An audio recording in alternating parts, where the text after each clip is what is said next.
Welcome to the Eyes Up Mindset podcast, where we explore what it means to grow daily and find our best in every aspect of life. We are back for another episode of the Eyes Up Mindset podcast. I'm John Shirkey, here with my friend and co-host, Jamie Wagner. Jamie, awesome to be here with you. Something I know I've said this before, but one of the best parts of my week is getting to have our conversations that we record and share out to the Eyes Up Mindset family. Absolutely. I'm excited to be here as well. I think every time we do this, it's an opportunity for us to push each other, to grow each other. And that's the goal of all of this. It's the goal of the interactions we have on social media. It's the goal of the conversations we have on the podcast. And it's the goal of our business more generally to say, how do we push each other? How do we make each other better? How do we find each other's best as often as possible? And that's what this is for me.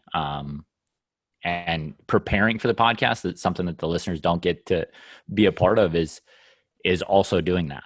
The conversations we have that prepare us to be in the right space to have these sort of conversations are super important to me and my personal growth. And I hope that, listeners are finding people to do that with as well. Yeah. Connection and community. I mean, those are things that we talk about a lot and that are really valuable to us and certainly pertinent to this discussion that we have today with Christine Nichols, who's the Assistant Executive Director at the Fred Wells Tennis and Education Center. That's a big title. But so that's a tennis and education center based out of Minneapolis. They serve a bunch of different communities there. Just really personally challenged by kind of her message today, and her bringing the topic to us to even bring forward was something that was a little bit uncomfortable. But again, what we're trying to do with Eyes Up is be a little bit uncomfortable so we can move forward. Absolutely. I think her bringing the topic to hand was incredibly important and something I'm really grateful for, because it made the two of us have challenging conversations just in our personal relationship, let alone in our relationship to our business and to our community and as leaders and coaches. And I think drawing attention to a place that we might feel uncomfortable in is good. Like, it's a great thing to have these important, meaningful discussions, and then to find a way to move and to take action as a result. Yeah. And this is just a continuation of several weeks of self-awareness, asking difficult questions.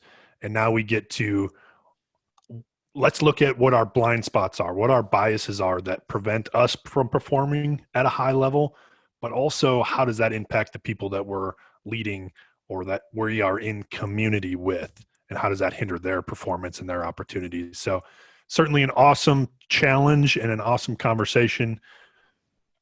You guys are certainly going to enjoy it and be challenged by it. So without further ado, Christine Nichols. Christine, welcome to the Eyes Up Mindset podcast. Awesome to have you here today. Yeah, happy to be here. Thank you. So tell us a little bit about where you're at these days, where you're working, what you're up to. Yeah, so I work for the Fred Wells Tennis and Education Center, otherwise affectionately known as the Fort.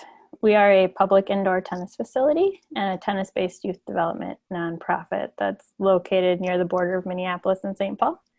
So I am the Assistant Executive Director and Director of Education and Partnerships, which is a pretty long title, but the main responsibilities are overseeing our free outreach programming, as well as our marketing and fund development efforts. Sorry. No, it's fine. So I have known you for a long time, Christine, and I knew you in a previous life. You used to work for the USTA, United States Tennis Association, and had tons of opportunities to continue to grow your career. Not that you haven't grown your career in your current role, but what most people would say, climb the ladder or grow into more responsibilities.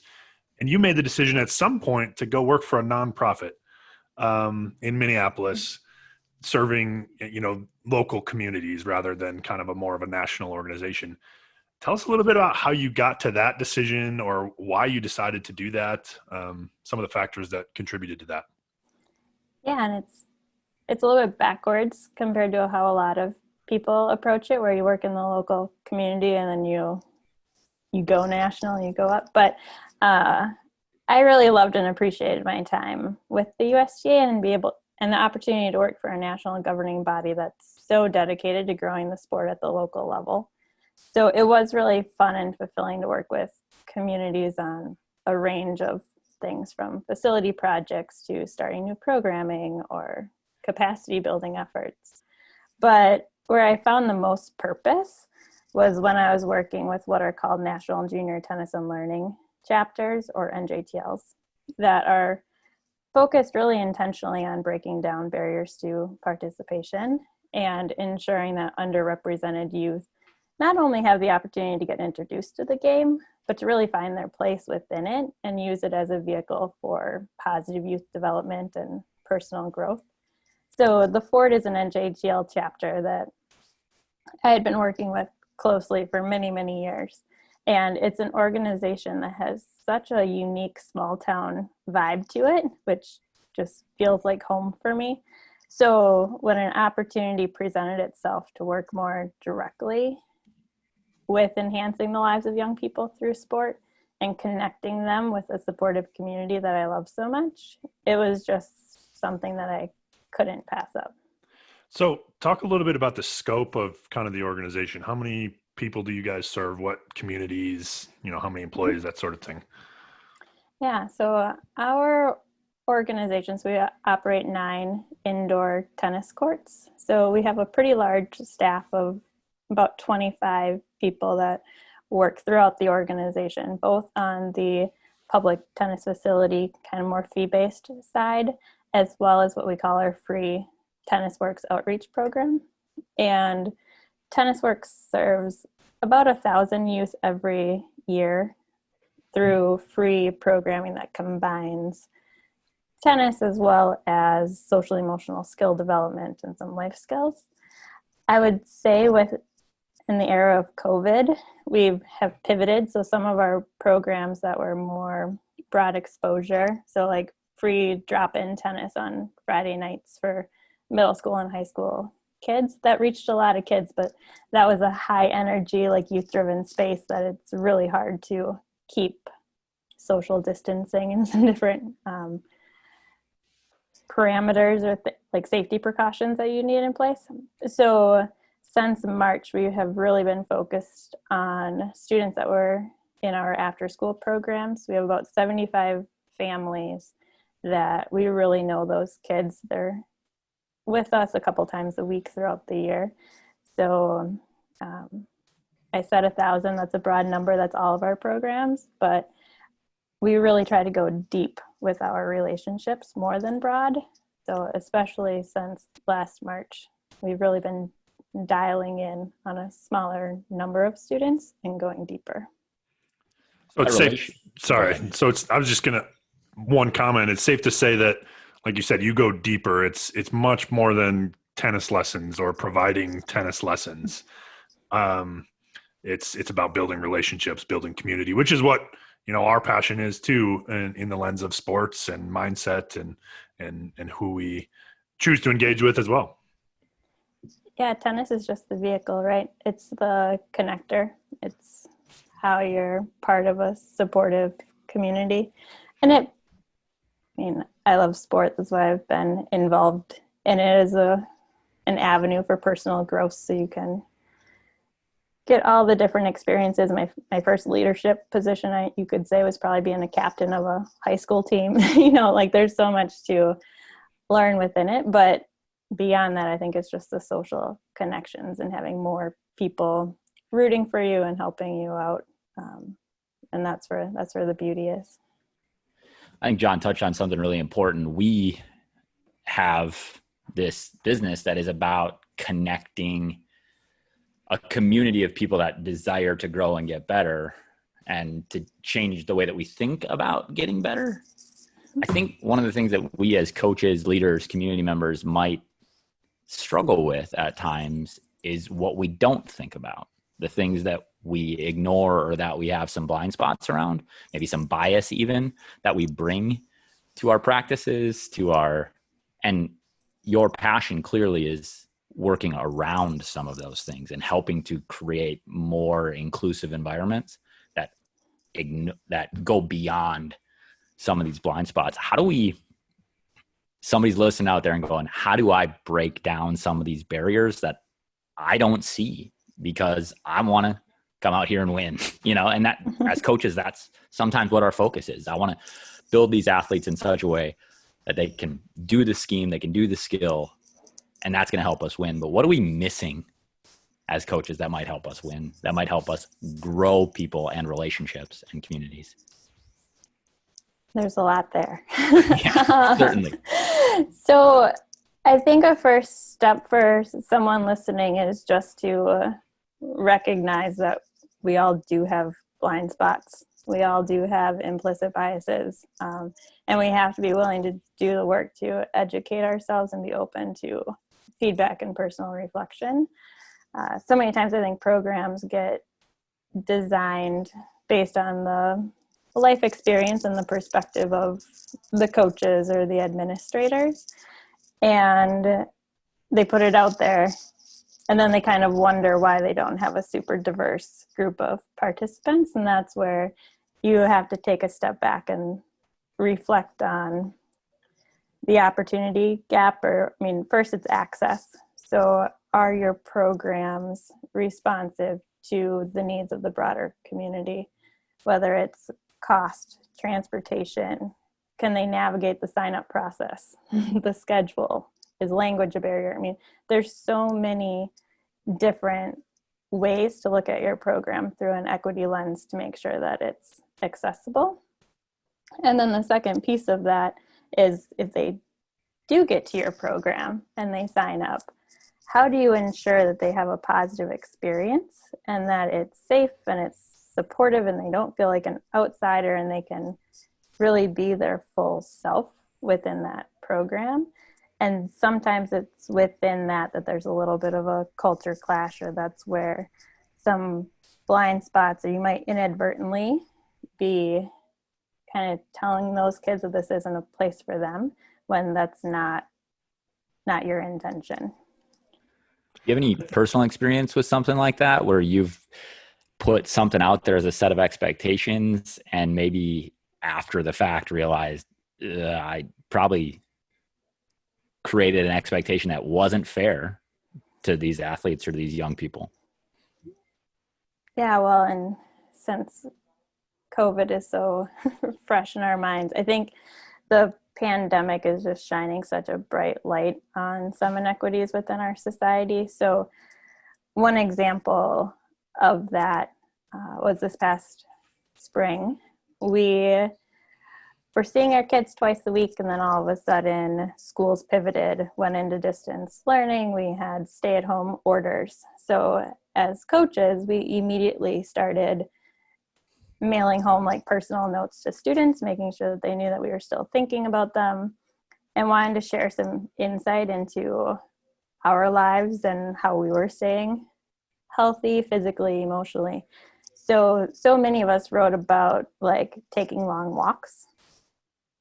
And I even joined a challenge to run or walk 100 miles in 30 days. So even if I wasn't going out to restaurants or meeting up with people, I was still out of my house in fresh air quite a bit. And then a few weeks later, we were able to start virtual check-ins with our students through the school partners, and could really find out about what their lives had looked like since the stay-at-home order began. And so many of them hadn't left their homes.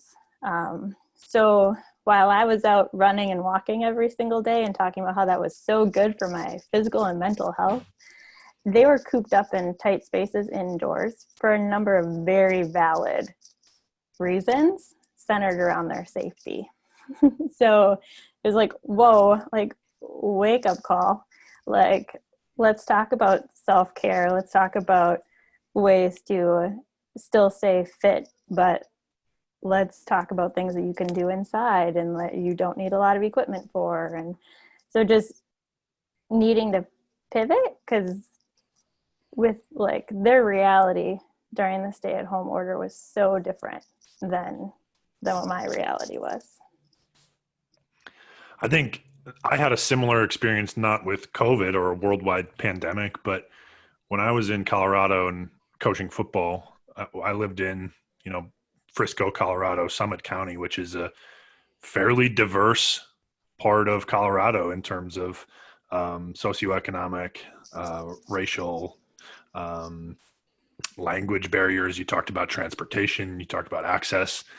And we always wondered, like, okay, we have different groups of kids that engage, but then we have our Spanish speaking kids typically would struggle more. One, I didn't speak Spanish, but also culturally they had different expectations at home, so sometimes my expectation was, hey, you need to communicate with me directly. You need to be at practice on time all the time. You need to be at every practice. And like you said, because that's what I value and that's my lens. Now, I inadvertently was putting demands on them that sometimes they couldn't even meet, because some of those kids would come back to me and say, well, I have a 3-year-old sister at home and I had to go home and babysit because my parents were both working. Like, I had no choice. So I had put kids into a position where now they're choosing between disappointing me or disappointing their parents. Not because I knew that, but just because I hadn't thought about that. And Jamie, you talked about blind spots. That certainly was a blind spot for me, and something that I still think about. How could I have done that differently? How could I have impacted some of those communities and those families in a bigger way? I had a very similar experience when we pivoted to going virtual this spring with our Fearlessly Girl middle school group, where I had pulled our son from daycare during that stay-at-home time. So I was trying to juggle with my husband, keeping up with work and trying to keep a increasingly like mobile infant like safe and engaged. And I would join these check-ins, and 2 of the girls would almost always have a younger sibling with them, giving the bottle, coming back for conversation. I mean, they were juggling the same stresses as I was, and I'm an adult. They're an 8th grader. So that was almost like an opportunity to see more into their home when we had to do the virtual check-ins, and they could see into our lives more too.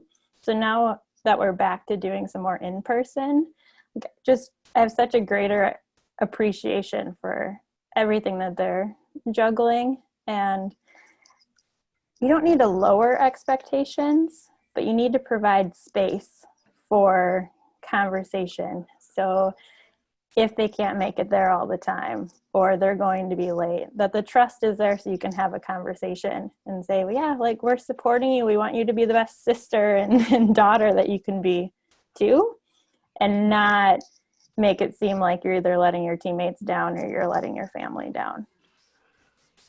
Well, I think back to how many times as a coach I have said, or I've heard coaches say, or leaders say, like, hey, when you're at practice or when you're at a game, like, just be here, right? Like, this is your only thing that matters, is right here, right now. Well, it's easy to say when, like, the expectations aren't to be, in some cases, be an adult, be a parent, be a caretaker, or to be a breadwinner, to provide financially sometimes for your family. So again, I think back to saying that, and it's like, oh yeah, just be here right now. This is the most important thing. Well, boy, that couldn't be further from the truth for some of those kids. And it's challenging for sure. Well, and that ties into kind of a broader reckoning that our nation, I think, is having right now at this current moment, because you're seeing professional athletes and sports leagues like taking a pause in play to raise awareness around racial injustices. And I'm hearing so loud and clear, please see us as people first and athletes second. Like, listen to us, respect our voices, respect the voices of our communities that we're trying to lift up through the platform that we have. Because everyone has lives off the court or outside of their professional lives. And we have to appreciate how interwoven that is. And people perform their best when they feel safe and supported and they can be their full selves. And that's just such a critical piece, I think, is to see people as people first, have the humanity at the center, lead with empathy, and then work from that as kind of your center. And John just said, be here. Be here. This is the most important thing. How, what these athletes are saying is this is not the most important thing right now. I get paid a lot of money to do this thing, and I'm willing to forego that because there's something more important happening in our communities, in my home, because they're having conversations with their children that are difficult, that are challenging, that I can't imagine needing to have. And there's more important things than playing a game sometime. And I think we need to pull back in our personal lives as well to get those things in order, so that we can bring our best as coaches. We want people to see us from our humanity. We want people to know and empathize with the things that we're struggling with. We have to give that same sort of compassion and empathy to the people we interact with on a daily basis, and start with, I see you and I hear your struggle. How can I help? And so much, a common theme that I've heard during this time when I've been talking to people of color within my network, when we're having conversations about this, is they feel like they've been listened to but not heard, which goes to what you were just saying. And I think we really need to, when someone opens up to us about a personal experience that they've had, which takes a lot of emotional energy to do, and they're putting themselves in a vulnerable position, we have to believe them. And just because it's not part of our lived experience doesn't mean that it's not valid. And it's our responsibility to sit in the discomfort and evaluate how we can move the conversation forward. Because if they're bringing it up, it's because that they care. And if they're bringing it up to you personally, it probably means that there's some trust there, and you need to honor that trust. So that, they want to work with you to help make the experience better and the environment better. That's an opportunity. That's not something to get defensive about. It's, let's dive deeper. I want to learn more. Because once you're aware of a blind spot, that's a positive thing, right? Because then you don't do it again.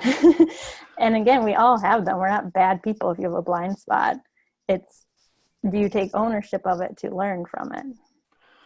Well, I think, Christine, this conversation not only societally comes at an incredibly opportune time, but just in our podcast progression, we spent a few weeks talking with people in sports psychology about self-awareness, which is identifying blind spots and biases.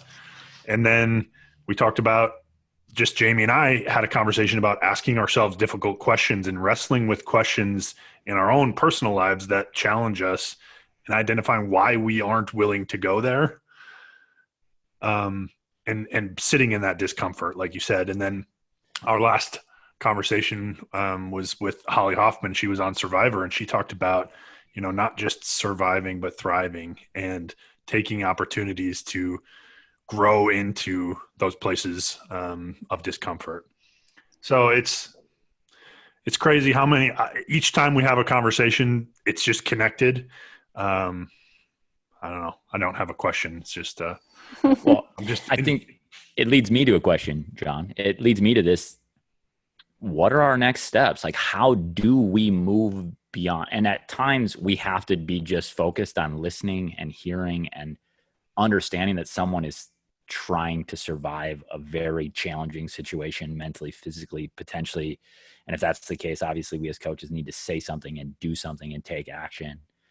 But that emotional survival that some of these kids and some of our coworkers, some of our peers and community members are trying to deal with, how do we equip ourselves to take a next step? I think that's one of the things in your role in education on that side is something you have to interact with and give parents, teachers, community members, coaches skills in how do we go there? How do we help when, it needs to go beyond listening and making change in our programs, in our communities, in our schools, to see and hear and feel people's emotional discomfort, their physical discomfort, whatever it might be. What do we do? I'm going to take that two different ways. So first, just in, if you're interacting with a student, like there's some great resources out there around trauma-informed coaching and working with marginalized communities. So there is a lot out there that we can dedicate ourselves to learning and equipping and training staff, volunteers, people in roles that are centered around supporting youth. Up to Us Sports is one organization that does a lot of that. The second piece, or a different direction that I'll go with the question, is we have to look internally too in the role that we play in this.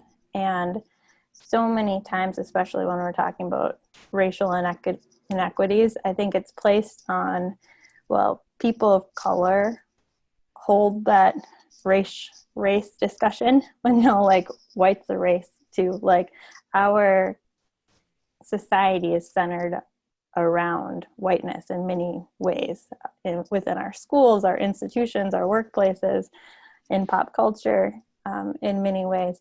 Like we have a role in this, we as in white people, and we need to be active in that space of educating ourselves, but the burden needs to be within people that hold power in different spaces and influence. So it has to be a team effort, and we have to find opportunities where we can have meaningful dialogue. And I think that starts with people that are just within your immediate sphere of influence. But I've done so much reflection, especially over the last few months. 3 of our school partners are located within 15 blocks of where George Floyd was murdered. Our students live in neighborhoods that were deeply affected by it. So I've been living in this especially emotional space these last few months, and just challenging myself to look for opportunities that I can evolve and grow has led to identifying things here within my current role. It's led to me just following different organizations that are led by people of color in my own community. That's been insightful. So I read White Fragility. I mean, like there are things that we can do that educate ourselves so that we feel equipped to make little changes that lead to big changes and not just get overwhelmed or place the burden on others that might experience it more viscerally every day. You said something that I think resonates with me. You talked about leaders and people of influence having these conversations regardless of race, regardless of circumstance, that we need to go and dig and look in ourselves. And we started a leadership council in my last school. And one of the things we looked for specifically was students that might not identify as leaders, but have influence. And one of the things we came to in our conversations continuously is, man, so many of these kids don't realize that they have influence. And I think you might not view yourself or have a role or a title as a leader in your community or your workplace or whatever, but you have influence. And so really the call isn't just for leaders and those with influence. It's for all of us, because we all influence other people in some way, shape, or form. It's a call for all of us to ask those difficult questions we just had a conversation about around things that are really potentially uncomfortable for us and that lead us to growth. And there are so many amazing resources that we have been blind to that are now coming to the foreground because of the current moment. Mm-hmm. And I just think that's such an amazing call. And some people might say, I don't have influence. I'm not a leader. You do, period. You do. And it might not be on the number of people you want to influence, but you have influence. And that would be my challenge to anybody that's going to engage in this conversation is we have to look within and become aware of what we carry and what we hold and how we grow through it. So I want to go back to one thing you said, Christine, because I thought what resonated with me was you said people, doesn't matter if we're talking about any of these things, these barriers, people want to be heard, not just listened to, but to be heard. And I think, again, I'm going to go back to my own personal experience as a coach and trying to start my own program, right? And it's built around what I value and what I see. And when it didn't go well at times, I was listening, or I tried to listen, but I don't think I ever heard people say, hey, this is an issue for us. Whether it was, we're going to practice every Friday morning on game days. You got to get here at 6:30 in the morning. Figure it out. Like if you're a starter, you better be here. Right. And I just think, again, that's a blind spot for me. And I think so many coaches aren't willing to look within themselves. I think another example, and this is also current, is the situation with Iowa football and the way that athletes were being treated there or not allowed to be themselves, I think is the thing that I heard out of a lot of that. And I think the thing that I'm still wrestling with in this conversation, and I know that we've had parts of these conversations off air. So, but is how do I reconcile what I think that I value and is important to me as a coach or as a leader and still hear people and what they're experiencing and try to include them? I don't know if that makes sense or not, but it's like. Yeah, I think my take would be just we need to expand who has a voice and have more collective team agreements and setting those expectations and more, empower young people to help with the creation of that culture, that team culture and what it is.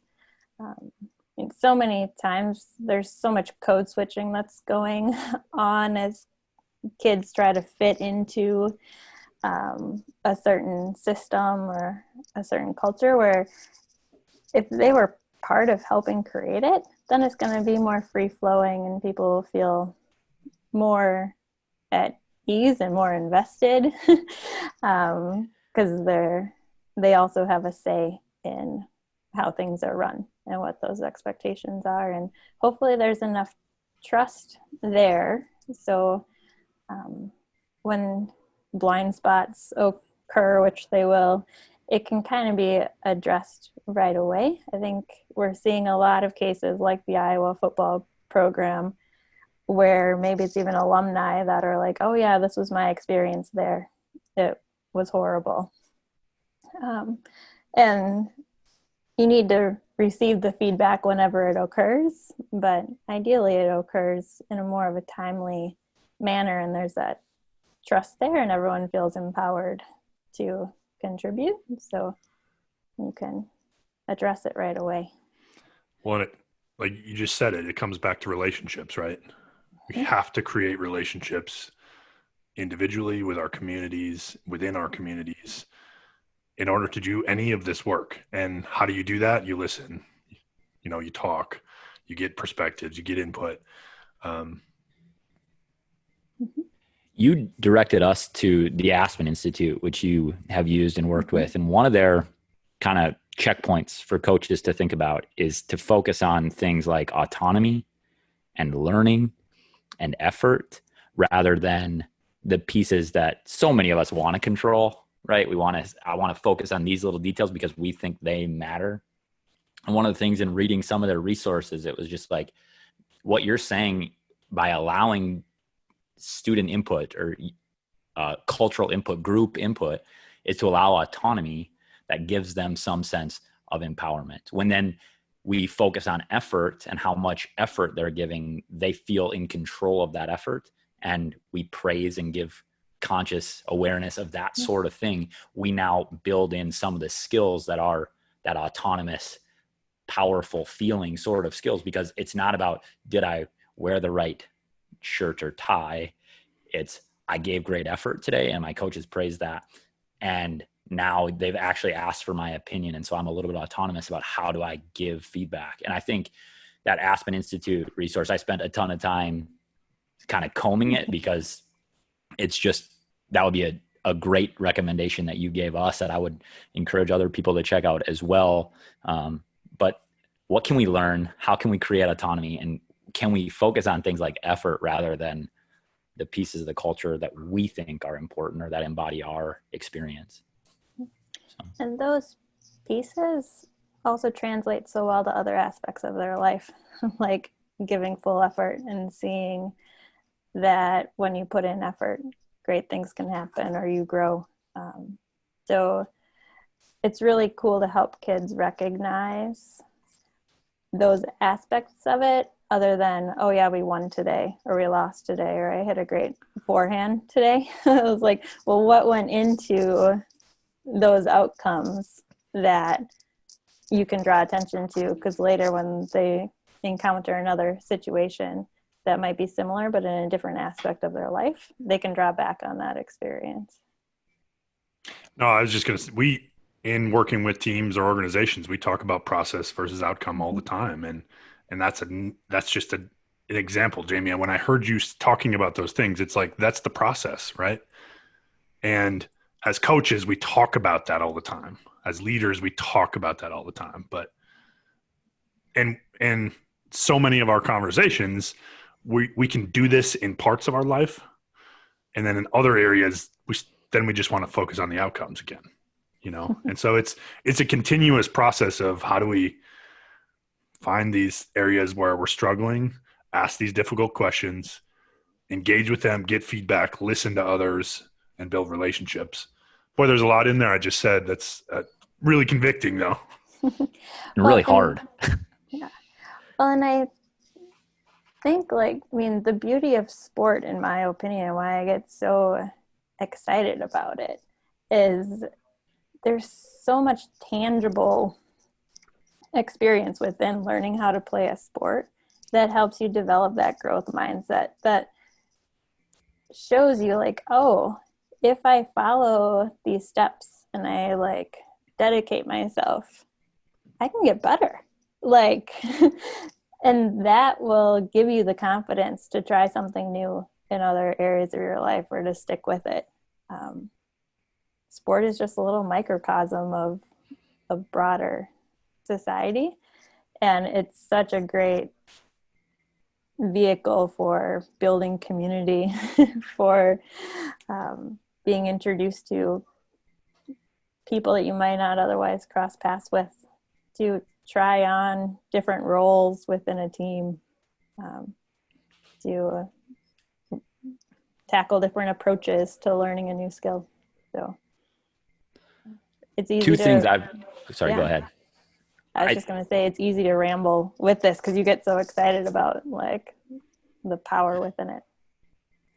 Yeah, no question. And that's why we've been involved with it our whole lives. I've been playing some sort of sport since the day I could move, probably. That was certainly influenced by my upbringing and my background. But at some point I fell in love with the process of growing and getting better. And hence why we have a business and a podcast around those two principles. Two things that have convicted me big time recently. James Clear, author of Atomic Habits, has a newsletter that he said are you moving or are you acting? So the difference between movement and action, movement is I'm going to talk about it, I'm going to think about it, I'm going to create some movement. But action creates outcome. Action is a part of the process. Movement is just wishful thinking in some ways. And so to me, that's a piece of wisdom that I need to take to heart in some of these areas. Is I'm willing to talk about it. I'm willing to have these conversations and these difficult conversations, but how do I take action? And then the second thing that I just heard recently on a podcast, the Next Big Idea podcast, was this idea of transcendence. It's Maslow's hierarchy of needs is incomplete. And Maslow kind of said it. And that's the point of this episode of the podcast is, yes, self-actualization is a cool thing. And it's awesome, but we need to transcend that and think about others and engaging with others. So how do we take action to transcend our personal experience, our personal belief system, our personal biases and our blind spots to take action for other people? How do we create and transcend ourselves to give away to our communities? That's two pieces that have just 100% convicted me recently. Is there anything that you personally are interacting with, book, podcast? You know, you talked that you Red, White Fragility, some of these people of color that you've been experiencing or organizations that you feel like have grown your personal experience and lens that might be of use for others?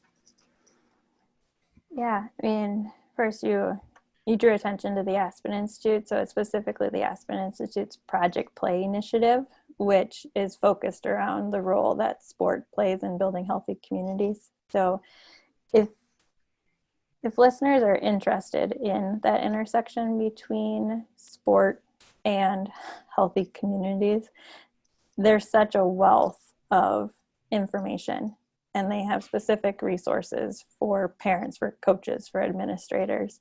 And the part that I get excited about is all the research around access and opportunity gaps so that you can inform decision making. And it also helps you inform others to start building these coalitions to dedicate resources toward solutions. So I spend a lot of time with that Aspen Institute Project Play initiative around just further educating myself around systemic racism and all of that. There's so much out there right now. I mean, first we want to start with listening to professional athletes that do have a platform, but they have personal experiences or lifting up the experiences of others. Just sit back, read, reflect, take advantage of their willingness to share. And that's at a very public, visible level. So that's easier. Hopefully you can do that with people closer to you as well.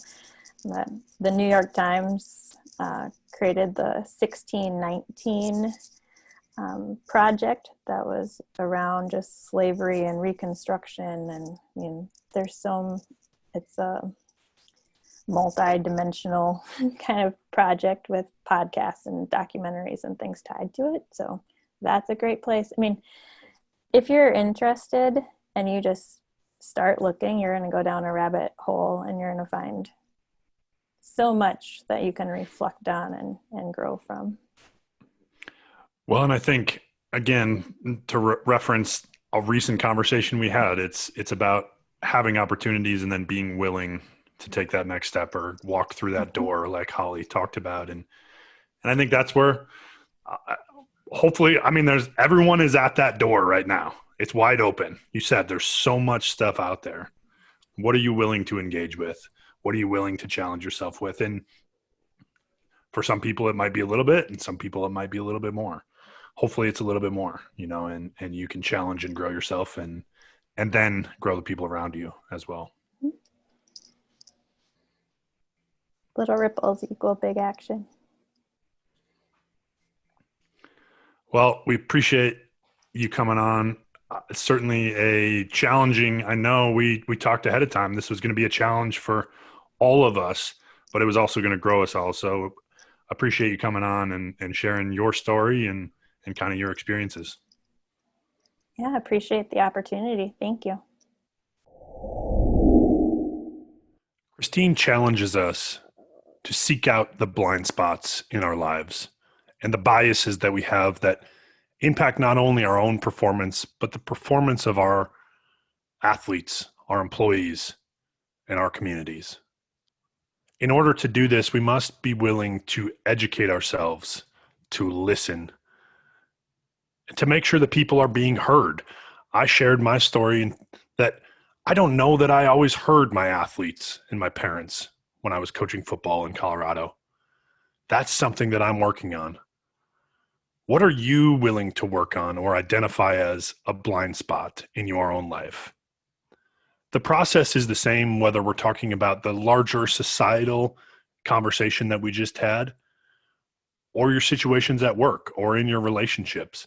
We all have things that get in the way, again, that impact our performance and maybe hinder the performance of the people around us. So once you identify those things and are willing to learn more about them, the challenge is, are you going to move or are you going to act? Jamie talked about this concept of movement. We create energy around something, an idea. We talk about it, but we don't act. Are you willing to take that next step and act in order to bring awareness to those blind spots and start moving forward? And as always, live eyes up.